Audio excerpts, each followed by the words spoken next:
Assalamu alaikum wa rahmatullahi wa barakatuh. My dear students, I welcome you all again. I am your chemistry tutor Yasir sir, and this is video lecture number 10 for the class 11th.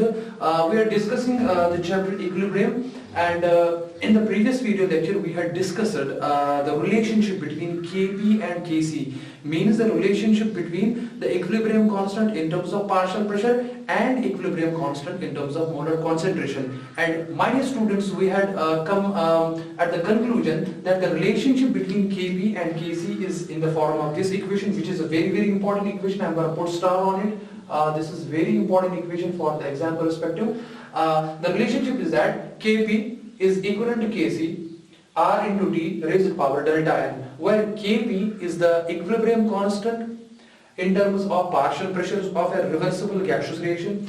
Kc is the equilibrium constant in terms of molar concentration. R is the universal gas constant. We are going to give it its value inshallah when we will discuss the numerical problems. And T is the temperature in Kelvin, and where delta N is equal to the number of moles of gaseous products minus the number of moles of gaseous reactants. So my dear students, हम इसको कहते हैं change in the number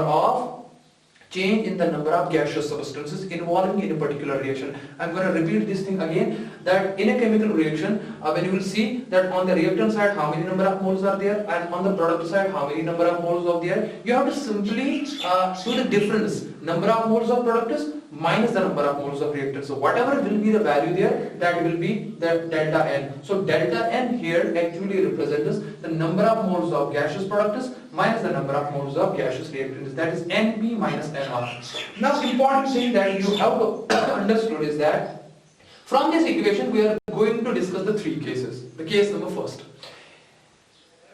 Kp, Kc, they can be they can be calculated, the values can be calculated. If any one value is given, you will know already that universal gas constant R is a constant since, so its value is already known to you, it will be known to you that time. And temperature is usually given in the reaction. Delta N you can calculate from the chemical reaction what is the change in the number of moles, and either you can calculate this or you can calculate this, depends इन दोनों में से आपको कौन सा value वहां से दिया है. Now what are the three cases from this? Suppose if Np is equivalent to Nr, मान लो आपको एक केस ऐसा है, कोई रिएक्शन ऐसी है, आपको बाद में हम ये भी करेंगे, ऐसी रिएक्शंस की एग्जांपल भी हम करेंगे. अगर मान लो कोई ऐसी रिएक्शन है जिसमें रिएक्टेंट साइड भी उतनी ही नंबर ऑफ मोल्स इन्वॉल्व हो रहे हैं और प्रोडक्ट से भी उतनी ही नंबर ऑफ मोल्स इन्वॉल्व हो रहे हैं. मतलब क्या है, number of moles of product is equal to the number of moles of reactant. जब Np Nr के बराबर है तो इनका डिफरेंस किसके बराबर होगा डियर स्टूडेंट्स? इनका डिफरेंस 0 के बराबर होगा. तो वही मैंने लिखा, if Np is equal to Nr. अगर एक केमिकल इक्वेशन में Np Nr के बराबर है तो बताओ खुद उस टाइम डेल्टा N का वैल्यू क्या होगा? ये और ये वैल्यू सेम है तो डेल्टा N का वैल्यू 0 आ जाएगा. जब डेल्टा N का वैल्यू 0 आ जाएगा तो वो डेल्टा N का वैल्यू 0 आप उस इक्वेशन में पुट करो तो बताओ देखो क्या हो जाएगा. तो हो जाएगा Kp is equal to Kc RT. अब डेल्टा N के बजाय आपने 0 लगा दिया तो एनीथिंग रेज़्ड पावर 0 1 के बराबर होता है. इसका मतलब है अगर आपको ऐसे है R into T raised power 0, ऐसे रेज़्ड पावर 0, तो माय डियर स्टूडेंट्स 1 के बराबर होता है. तो 1 को मल्टीप्लाई आप Kc से करो तो Kc के बराबर हो गया. तो at that moment of time Kp का value numerically equal to Kc होता है. तो इस चीज को आपको समझना है कि Kp का वैल्यू Kc के बराबर कब होता है. Kp का वैल्यू Kc के बराबर एक रिवर्सिबल गैसियस रिएक्शन में तभी होगा जब उसमें change in the number of moles of 0 होगा. उस टाइम Kp Kc के बराबर होता है. केस नंबर सेकंड, अगर Np ज्यादा है Nr से, मान लो ये वैल्यू ज्यादा है ये वैल्यू कम है, खुद ही समझो ना. मान लो ये ज्यादा है ये कम है, मान लो ये 2 है और मान लो ये 1 है फॉर एग्जांपल, तो 2 इज ग्रेटर देन 1. तो वही मैंने लिखा if Np is greater than Nr, Np is greater than Nr, तो उस टाइम डेल्टा N किसके बराबर होगा? दैट इज 2 minus 1, वो तो 1 के बराबर होगा, यानी कि 0 नहीं निकलेगा. तो वही हमने लिखा if Np is greater than Nr, उस टाइम डेल्टा N का वैल्यू 0 से ग्रेटर होगा. सपोज यहाँ पे 1 आया, 2 भी आ सकता है कभी, वो तो रिएक्शन पे डिपेंड करेगा. तो उस टाइम डेल्टा N का वैल्यू 0 से ग्रेटर होगा. तो डेल्टा N का वैल्यू आप सब्स्टिट्यूट करो इक्वेशन में, तो बताओ उस टाइम इक्वेशन क्या बनेगी? उस टाइम इक्वेशन बनेगी Kp is equal to Kc RT. अब डेल्टा N के बजाय मैंने लिखा ग्रेटर देन 0. देखो ये 1 भी हो सकता है, 2 भी हो सकता है, सपोज 3 भी हो सकता है, व्हाटएवर इट इज. तो बता मुझे जब RT का वैल्यू ग्रेटर देन 0 है, जो कि यहाँ पे मैंने लिखा, मानो ये ग्रेटर देन 0 है, जब ये ग्रेटर देन 0 है क्या ये 1 के बराबर आएगा? नहीं, ये 1 से ग्रेटर आएगा, definitely it will be greater than 1। जब ये ग्रेटर देन 1 आएगा माय डियर स्टूडेंट्स, तो वो ग्रेटर देन 1 जो भी वैल्यू होगा वो Kc को मल्टीप्लाई होगा। जब वो Kc को मल्टीप्लाई होगा तो बताओ क्या उस टाइम Kp Kc के बराबर होगा? उस टाइम Kp होगा ग्रेटर देन Kc। तो याद रखिए केस नंबर सेकंड का रिजल्ट, अगर Kp Kc के ग्रेटर है इसका मतलब है Np ग्रेटर देन Nr है। So my dear student, this is case number second, very very important. And third case is that if Np is less than Nr, मान लो यही 1 है ये 2 है, अगर यही कम है यही ज्यादा है, क्या उस टाइम डेल्टा n का वैल्यू देखो क्या निकलेगा 1 - 2, तो उस टाइम तो ये -1 निकलेगा, यानी कि ये माइनस में आएगा। देखो पहले 0 में आया, उसके बाद ग्रेटर देन 0 आया, लेकिन थर्ड केस है if Np is less than Nr, अगर Np Nr से कम है तो उस time delta n less than 0 आ जाएगा, सपोज माइनस की तरफ जाएगा। तो बताओ उस टाइम जब आप लिखोगे RT, यानी कि आपका जो वैल्यू होगा डेल्टा n वो इस टाइम लेस देन 0 आ रहा है, तो इसका मतलब ये नेगेटिव में जा रहा है। तो जब ये टर्म इसको मल्टीप्लाई हो जाएगी उस टाइम Kp का वैल्यू कम आएगा। तो माय डियर स्टूडेंट्स उस टाइम Kp का वैल्यू Kc से कम होगा। So the three cases which are in front of you is that you have to simply see the value of delta n. If Np is equal to Nr, then delta n is equal to 0, and at that time Kp is equivalent to Kc. This is conclusion number 1. I am going to put star over here. Second, if Np is greater than Nr, means number of moles of products are greater than the number of moles of reactants. उस time क्या होगा? उस time delta n का value 0 हो जाएगा और Kp उस time Kc के वैल्यू से ग्रेटर आएगा। Case number second. And the conclusion number third is that if Np is less than Nr, जब Np ही Nr से कम है तो delta n का वैल्यू less than 0 आएगा, सपोज माइनस में चला जाएगा। And the last case is that उस टाइम Kp का वैल्यू Kc से कम आएगा। तो एक में देखो बराबर आ रहा है, दूसरे में Kp का वैल्यू ग्रेटर आ रहा है, तीसरे में Kp का वैल्यू कम आ रहा है। तो these are the three cases which we have discussed from the equation, that is this equation which relates Kp and Kc. Now in order to understand, sir अब आप हमें कोई एग्जांपल दे दीजिए जिसमें हमें ये समझ आएगा कि इसमें उसमें Kp Kc के बराबर आएगा, उसमें Kp ग्रेटर देन Kc आएगा या किसी में Kp लेस देन Kc आएगा। तो उसके लिए पहले आपको समझना पड़ेगा यूनिट्स क्या होते हैं। तो हम अभी डिस्कस करेंगे units of Kp and Kc। बहुत इंपॉर्टेंट है, बहुत सिंपल है, तो इस चीज को आप समझने की कोशिश करेंगे माय डियर गुड स्टूडेंट्स। हम बहुत मेहनत कर रहे हैं आप लोगों के लिए, तो प्लीज आप भी मेहनत कीजिए। हम आपके लिए कर रहे हैं, आप अपने लिए मेहनत करिए। देखिए मैं यहां पे लिखूंगा units of Kc and Kp, units of Kc and Kp, इनके यूनिट्स की हम बात करेंगे।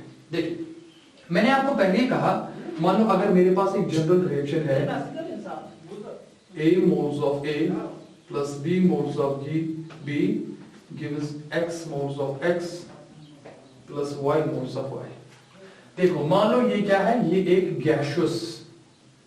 गैसियस ऑफ कोर्स रिवर्सिबल, ये गैसियस रिवर्सिबल रिएक्शन है। मैंने रिएक्शन लेक्चर नंबर 9 में आपको समझाया दैट हम इस गैसियस रिवर्सिबल रिएक्शन के लिए इक्विलिब्रियम कांस्टेंट दो तरीकों से निकाल सकते हैं। एक निकाल सकते हैं इन टर्म्स ऑफ मोलर कंसंट्रेशन और एक निकाल सकते हैं इन टर्म्स ऑफ पार्शियल प्रेशर। तो मैं दोनों इक्वेशंस यहां पे लिखूंगा डायरेक्टली, और अगर कोई नया स्टूडेंट यहां पे अभी देख रहा है तो वो वीडियो लेक्चर नंबर 9 देखे, उसको पूरा क्लियर हो जाएगा। तो यहां पे मैं दोनों इक्वेशंस लिखूंगा। Kc इज इक्वल टू, सबको समझ आएगा दैट x, या मैं ऐसे भी लिख सकता हूं मोलर कंसंट्रेशन, Cx मैंने लिखा था, याद है अगर आपको, मैंने x को Cx के साथ रिप्रेजेंट किया था, Cx raised power x into Cy raised power y divided by Ca raised power a into Cb raised power b। बहुत ही सिंपल है, बहुत ही सिंपल है, ये चीजें आपको पता है। एंड इसी रिएक्शन को अगर मैं लिखूंगा equilibrium constant but in terms of partial pressure, तो उस टाइम Kc चेंज होता है Kp में, तो उस टाइम हम मोलर, ये मोलर कंसंट्रेशन है, C जो है my dear student this means molar concentration. Molar concentration का मतलब है कितने number of moles per unit volume में डिसॉल्व हुए, उसी को हम लिखते हैं ऐसे, number of moles dissolved per unit volume that's called as molar concentration, वो इसके बराबर होता है। तो लेकिन अगर आप in terms of partial pressure करेंगे तो वो फिर ऐसे लिखूंगा मैं P X raise power x, यहां कैपिटल एक्स लिखेंगे बिकॉज प्रोडक्ट एक्स है, into P Y raise power Y, ये चीजें मैं सिखा चुका हूं आपको, into P A raise power A into P B raise power B. My dear student, सबको समझ आ रहा है? अब देखिए मुझे यूनिट बोलना है, तो यूनिट पहले मैं केसी की बात करूंगा। आपको पता है सी क्या है? सी है मोलर कॉन्सेंट्रेशन। और मैंने अभी कहा आपको माय डियर स्टूडेंट, सी जो है, सी का मतलब है n डिवाइडेड बाय v। इसका मतलब है n का मतलब है number of moles, number of moles per litre. मैं ऐसे लिखूंगा number of moles per litre. Volume यहां पे 1 लीटर लिया जाता है standard condition. n by v का मतलब है नंबर ऑफ मोल्स डिसॉल्व्ड पर लीटर ऑफ सॉल्यूशन, उसी को हम कहते हैं मोलर कॉन्सेंट्रेशन, जिसको आप c से रिप्रेजेंट करते हो। अब यहां पे आ जाओ, मुझे यूनिट बताना है, तो इसका मतलब है c का क्या यूनिट है? अगर आप c का यूनिट देखेंगे, खाली c का, c तो इसके बराबर होता है, तो c का यूनिट क्या होता है? Number of moles per litre. तो हम उसको ऐसे लिखते हैं मोल पर लीटर, LITR, ऐसे मोल पर लीटर। समझिए बात को। और हम इसको ऐसे भी लिख सकते हैं, अगर मैं लीटर को ऊपर ले लूंगा तो हम इसको ऐसे लिखते हैं मोल पर लीटर, मोल पर लीटर ऐसे -1। सबको समझ आया? तो C जहां पे भी आपको दिखे, फिर वो X का हो, Y का हो, A का हो, B का हो, C का मतलब है मोलर कॉन्सेंट्रेशन, और मोलर कॉन्सेंट्रेशन का यूनिट होता है मोल्स पर लीटर। अब देखिए यहां पे मुझे बताइए कि Kc का क्या यूनिट होगा। देखो मैं यहां पे लिखता हूं Kc will be equal to, देखो यहां पे है Cx, वहां पे Cy, वहां पे क्या मैं ऐसे नहीं लिख सकता हूं? देखो इसको समझिए, यहां पे क्या मैं ऐसे नहीं लिख सकता हूं? C यहां पे भी है, C यहां पे भी है, इसका भी मोल्स, इसका भी मोल्स पर लीटर होगा। समझिए बात को, moles per litre, moles per litre, यहां पे भी नीचे moles per litre, moles per litre. मगर खाली आपको स्टोइकोमेट्रिक ऑप्शन का देखना है। मतलब क्या है? देखो मान लो अगर मैं कहूंगा ये है 2 मोल्स पर लीटर, ये है 3 मोल्स पर लीटर, तो इसका मल्टीप्लाई जब होगा 2 इंटू 3, 2 इंटू 3 कितना हो गया? हो गया 6। तो वो जब 6 हो गया ना, वो मोल्स पर लीटर ही हो जाएगा, ऑटोमेटिकली वो मोल्स पर लीटर ही हो जाएगा। हमें कैसे लिखना है? हमें ऐसे लिखना है, देखो हम लिखेंगे ऐसे moles per litre, moles per litre, ऐसे लिखेंगे मोल्स पर लीटर। अब यहां पे एक चीज आपको समझनी है, मोल्स पर लीटर ऊपर भी है, मैं ऐसे लिखूंगा बिकॉज इसका भी मोल्स पर लीटर है, इसका भी मोल्स पर लीटर है। समझिए बात को प्लीज, मोल्स पर लीटर ये भी मोलर कंसंट्रेशन है, मोल्स पर लीटर ये भी मोलर कंसंट्रेशन, पर मेन जो है ना वो x एंड y है, तो मैं सीधे लिखूंगा यहां पे x प्लस y। चेक कीजिए, डिवाइडेड बाय, नीचे भी देखो इसका भी मोल्स पर लीटर होगा, मोल्स पर लीटर होगा, लेकिन किससे वैरी करेगा कितना? वो इसके स्टोइकोमेट्रिक ऑप्शन पे डिपेंड करेगा। तो मैं नीचे भी लिखूंगा ऐसे मोल्स पर लीटर, चलो मैं लीटर LIT ही लिखता हूं ऐसे, ये ज्यादा आसान हो जाएगा, इसे LIT पर और LIT पर, ऐसे मोल्स पर लीटर वही होता है, और यहां पे मैं लिखूंगा A प्लस B। समझिए बात। अब इस वाले पोर्शन को ऊपर करो तो बताओ क्या बनेगा? देखिए ऐसे बनेगा फिर से मोल्स पर लीटर -1, ये तो हो गया AX प्लस Y ये वाला, और जब ये ऊपर जाएगा तो ये ऑटोमेटिकली माइनस हो जाएगा। मैं ऐसे लिखूंगा मोल्स पर लीटर, ये माइनस आ जाएगा यहां पे -A प्लस B। देखिए -A प्लस B, इस चीज को समझिए, मैं इरेज करूंगा, ये ऑलरेडी आपने पढ़ा होगा ये वाला।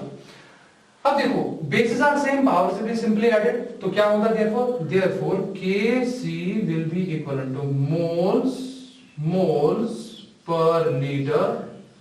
अब यहां पे ध्यान देना है, बस बहुत सिंपल है, मोल्स पर लीटर, तो यहां पे एडिशन होगा तो it will be x plus y ऐसे, वो प्लस माइनस हो तो फिर माइनस ही हो जाएगा, into A plus B, into A plus B। Simply आपको ये याद रखना है। तो बताइए मुझे x प्लस y क्या है और A प्लस B क्या है? आपने इससे पहले पढ़ा, अभी थोड़ी देर मैंने, x प्लस y जो होता है वो है number of moles of products, and A plus B जो है वो है number of moles of reactants. में यहाँ पे लिखता हूँ x प्लस y जो है, देखो x plus y, number of moles of x, number of moles of y, so x plus y is equal to number of moles of products, वो मैं NP के हिसाब से लिखूंगा। और बताओ A प्लस B किसके बराबर होगा? A प्लस B, A भी रिएक्टेंट है, B भी रिएक्टेंट है, तो A is the number of moles of reactant A, B is the number of moles of reactant B, so what will be A plus B? Number of moles of reactants, तो मैं यहाँ पे लिखूंगा इसके बजाय NR। अब समझिए बात को, तो बता मुझे therefore Kc किसके बराबर होगा? फिर से therefore Kc is equal to moles per liter moles per litre, वो ऐसे लिखेंगे इनवर्स, ऊपर लिखना है सिंपली आपको NP minus NR। This is the main equation that you have to keep in your mind my dear students. मैं star डाल देता हूं यहां पे, मोल्स पर लीटर, ब्रैकेट में आपको याद रखना ही है हमेशा के लिए, मोल्स पर लीटर। अब क्या होगा, वो करेगा NP और NR पे डिफरेंस। बहुत सिंपल है, ये तो Kc का हो गया। अब देखो Kp का हो जाएगा। Kp आप यहां पे आ जाइए, देखिए अब मैं Kp का करूंगा, ये इक्वेशन याद रखिए आप, तो बाद में हम Kp क्या करेंगे। तो मैं ये इरेज करता हूं यहां पे।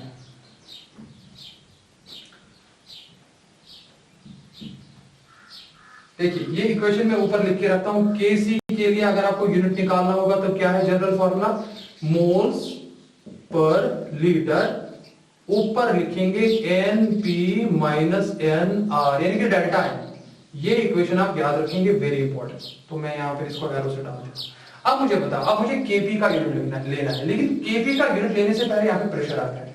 आपको पता है प्रेशर जो होता है डियर स्टूडेंट्स, प्रेशर जिसको आप P से रिप्रेजेंट करते हो, प्रेशर के लिए जो यूनिट होता है, प्रेशर के लिए जो यूनिट होता है वो होता है या तो एटमॉस्फेयर, वो हम ATM से लिखते हैं ऐसे, या हम लिखते हैं, और अगर आप सीजीएस यूनिट की बात करोगे तो इसका यूनिट जो है बार होता है। तो एसआई सिस्टम में आप इसको नॉर्मल एसआई सिस्टम में हालांकि प्रेशर का यूनिट जो है वो पास्कल है, लेकिन आप इसको एटमॉस्फेयर में भी लेते हो और बार में भी लेते हो, ये बात याद रखिए। These are the units of pressure। Pressure को आप एटमॉस्फेयर में भी मेजर करते हो, बार में भी करते हो, तो दोनों में से आप जो चाहे वो कर सकते हो। अब देखो यहाँ पे प्रेशर है, तो चलो एटमॉस्फेयर ही लेते हैं। अगर एटमॉस्फेयर लेंगे तो ये भी एटमॉस्फेयर है, ये भी एटमॉस्फेयर है, नीचे भी एटमॉस्फेयर है, ऊपर भी एटमॉस्फेयर है। ये वैसी ही बात है, अगर आपको Kp का निकालना होगा ऐसे, Kp का यूनिट क्या होगा, देखो मैं एटमॉस्फेयर पहले लेता हूँ, ATM atmosphere raise to the power x, ATM raised to the power y divided by ATM raised to the power a into ATM raised to the power b। देखो ये फिर से वही बात हुई dear students, base are same, power से भी added, तो ऊपर क्या आएगा, ATM x plus y divided by ATM a plus b। सबको समझ आ रहा है? देखो वो मैं कैसे लिख सकता हूं आप नीचे, तो therefore Kp किसके बराबर होगा, देखो अब इस ATM को ऊपर ले लो तो बताओ क्या बनेगा, ATM ये ऊपर वाला है जिसमें x प्लस वाई है, x प्लस वाई, और ये जब नीचे से ऊपर जाएगा तो माइनस चढ़ेगा, तो वो कैसे होगा, वो ऐसे होगा ATM, ये आएगा माइनस a प्लस b। देखिए माइनस a प्लस, बहुत सिंपल है। Now basis are same, powers भी एडेड अगेन, तो बताओ Kp का यूनिट क्या आएगा, Kp का यूनिट आ गया ATM x प्लस वाई, बताओ किसके बराबर है, वो है NP के बराबर है, माइनस और a प्लस b किसके बराबर है, वो है NR के बराबर। तो this is the unit of Kp and this is the unit of Kc।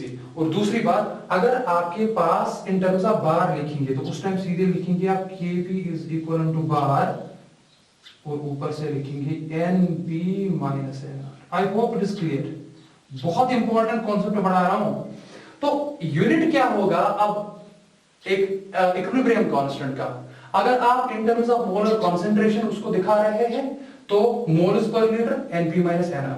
अगर इन टर्म्स ऑफ पार्शियल प्रेशर दिखा रहे हैं तो Kp निकालेंगे उस टाइम, तो Kp का या तो एटमॉस्फेयर NP माइनस NR होगा, अगर बार में निकाल रहे हैं तो बार NP माइनस NR। खाली अब आपको देखना है कि NP क्या है और NR क्या है। तो चलिए माय डियर स्टूडेंट्स, हम एक केमिकल रिएक्शन करेंगे और उस केमिकल रिएक्शन से हम इस चीज को अप्लाई करेंगे और हम देखेंगे यूनिट क्या आएगा। इससे हमारी वो इक्वेशन जो थी डेल्टा एन की वो भी क्लियर हो जाएगी। Kp is equal to Kc RT delta N. देखिए आप, तो आपके पास दो इक्वेशन है, तो इनको आप याद रखेंगे। चलो मैं ये वाला पोर्शन रेज करता हूं, मैं खाली मेन इक्वेशंस याद यहां पे लिखूंगा।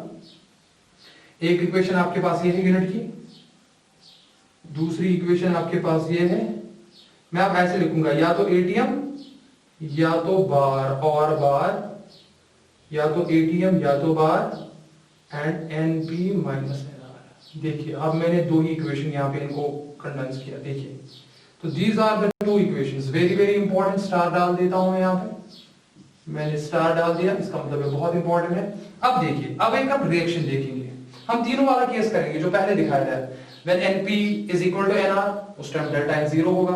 When NP is greater than NR, उस time delta N greater than 0 होगा, and when NP is less than NR उस time delta N less than 0 था। तो देखिए आप खुद ही, मैं एक रिएक्शन लूंगा, मान लो H2, देखिए कौन सा वाला केस लेता हूं, चलो मैं ऐसे लेता हूं, केस फर्स्ट देखो कौन सा मैंने लिया, if NP is equal to NR, अगर आपको याद होगा मैंने ये पिछली दफा आपको रिएक्शन बताई थी, तो देखिए अगर NP NR के बराबर है तो कौन सी रिएक्शन है, मान लो मेरे पास एक रिएक्शन है H2 जो कि गैस में है plus I2 iodine gaseous form में है, and is a reversible reaction and it gives twice HI hydrogen iodide. देखिए ये भी गैस है, तो खुद ही समझो ना, देखो यहां पे इसका स्टोइकियोमेट्रिक कोएफिशिएंट कुछ नहीं है तो इसका मतलब इसका 1 है, इसका भी कुछ नहीं है तो इसका मतलब इसका भी 1 है, और ये क्या है यहाँ पे, ये है रिएक्टेंट्स, और यहाँ पे क्या है, ये है प्रोडक्ट्स। तो बताओ रिएक्टेंट्स का स्टोइकियोमेट्रिक कोएफिशिएंट क्या है, देखो इसका 1 है, इसका 1 है, तो बताओ NR किसके बराबर हो गया, NR हो गया 1 + 1 तो हो गया 2, तो NR 2 के बराबर है। बताओ NP जो प्रोडक्ट है उसके आगे स्टोइकियोमेट्रिक कोएफिशिएंट कितना है, वो तो 2 है, तो बताओ NP कितना है, 2 है। तो क्या ये रिएक्शन ये नहीं है जिसमें NP बराबर है NR के, तो इसका मतलब है therefore NP is equivalent to NR। तो जब NP NR के बराबर है तो डाल दो इक्वेशन में, निकालो।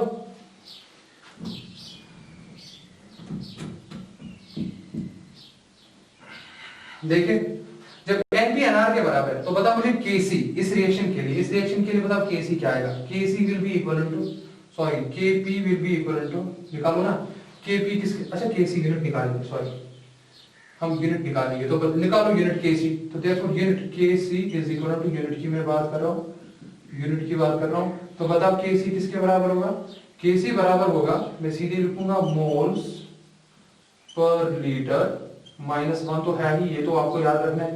NP भी बराबर है NR के, तो NP कितना आएगा 2, NR कितना आएगा 2, तो मैं लिखूंगा 2 - 2 दैट इज इक्वल टू 0। तो जब 0 आ जाएगा तो उस टाइम Kc का कोई यूनिट नहीं होगा, नो यूनिट। ये बहुत इंपॉर्टेंट चीज समझा रहा हूं, anything raise power 0 is equal to 1, खुद ही देखो ना, जब Kc is equal to moles per litre ऐसे 2 - 2 is equal to 0, तो that is equal to anything raised power 0 is equal to 1, तो Kc का वैल्यू खाली 1 आएगा वहां पे, यानी कि यूनिट कोई नहीं आएगा, तो उस time no unit will be there. अगर आप Kp देखोगे तो उस टाइम Kp का भी कोई यूनिट नहीं आएगा, तो उस टाइम और जब डेल्टा n 0 होता है, आपको पता है जब डेल्टा n 0 होता है उस टाइम Kp Kc के बराबर होता है, इसका मतलब है Kp is equal to Kc, both will be equal to 1 और उनका कोई यूनिट नहीं होगा। This is reaction number first. Case number second देखते हैं। केस सेकंड, मान लो मेरे पास रिएक्शन है N2 plus 3 times H2 gives forward backward twice NH3। देखिए यहाँ पे, तो बताइए यहाँ पे number of moles of reactants कितने हैं, देखते हैं। नाइट्रोजन का कुछ नहीं यहाँ पे, तो इसका मतलब 1 है, प्लस हाइड्रोजन का स्टोइकियोमेट्रिक कोएफिशिएंट 3 है, तो मैं लिखूंगा 3। तो बताओ यहाँ पे NR कितना है, 3 + 1 दैट इज इक्वल टू 4, और यहाँ पे जो प्रोडक्ट है अमोनिया उसका जो स्टोइकियोमेट्रिक कोएफिशिएंट 2 है, तो इसका मतलब नंबर ऑफ मोल्स 2 है। तो चलिए Kc में डालिए, तो देखते हैं यूनिट क्या आएगा। therefore Kc will be equal to moles per litre, तो आप लिखेंगे पहले ही, बिकॉज़ ये चीज तो आपको पता है, this is moles per litre. अब देखो number of moles of product कितना है, वो तो 2 है। Number of moles of reactant कितना है, देखो ना यहाँ पे number of moles of reactant 2 है और number of moles of reactant 4 है, तो वो किसके बराबर आएगा, मैं यहाँ पे लिखूंगा मोल्स पर लीटर 2 - 4 ये आएगा -2। तो बताओ उस टाइम Kc का वैल्यू क्या आएगा, उस टाइम Kc का वैल्यू होगा, देखो ये होगा मोल और -2, बिकॉज़ -2 बाहर है, और लीटर जो है लीटर उसका -1 ऑलरेडी है, -1 into 2 multiplied by 1 that is 2 minus plus, so it will be liter per square. So this will be the unit of this equation. Very important my dear students. Questions are asked in the NEET examination on this. वहाँ पे chemical reaction दी होती है और आपको बताया जाता है what will be the unit of Kc, तो Kc का यूनिट यही होगा। कभी कभार ऐसे भी लिखा होगा लीटर स्क्वायर पर मोल स्क्वायर, ऐसे भी लिखा होगा लीटर स्क्वायर पर मोल स्क्वायर, पहले लीटर स्क्वायर ही लिखा होगा उसके बाद पर मोल स्क्वायर होगा, तो आपको इस चीज को ध्यान में रखना है, या तो लीटर स्क्वायर होगा या तो पर मोल स्क्वायर होगा। और अगर इस टाइम पे आप Kp का वैल्यू निकालना चाहो इसी रिएक्शन में Kp का, देखो Kp का क्या वैल्यू होता है, एटमॉस्फेयर या बाहर दोनों में एक, मैं ऐसे लिखूंगा एटमॉस्फेयर या बार, दोनों में जो एक होगा, डिपेंड करेगा एटमॉस्फेयर लेंगे या बार लेंगे। तो NP माइनस NR तो ऊपर से है ना -2, तो इसका मतलब है या तो एटमॉस्फेयर -2 या तो बार -2। सबको क्लियर होगा? This was case number second. Now case number third लेते हैं हम, जिसमें वैल्यू जो है वो कम होगा, यानी कि NP। ये केस नंबर सेकंड था जिसमें NP लेस देन NR था, तो इसमें NR ही ज्यादा था, NP कम था, तो वो मैंने लिखा है। चलो केस थर्ड देते हैं। केस थर्ड में देखेंगे अगर NP जो है वो ग्रेटर देन है NR, तो उस टाइम क्या होगा। देखिए, तो मैं रिएक्शन लेता हूं, ये मान लो मेरे पास है ये रिएक्शन NO, ऐसे लेते हैं, twice NO2 gives, या चलो दूसरी एक और रिएक्शन लेते हैं, ये हमारी थोड़ी आपको परेशान करेगी।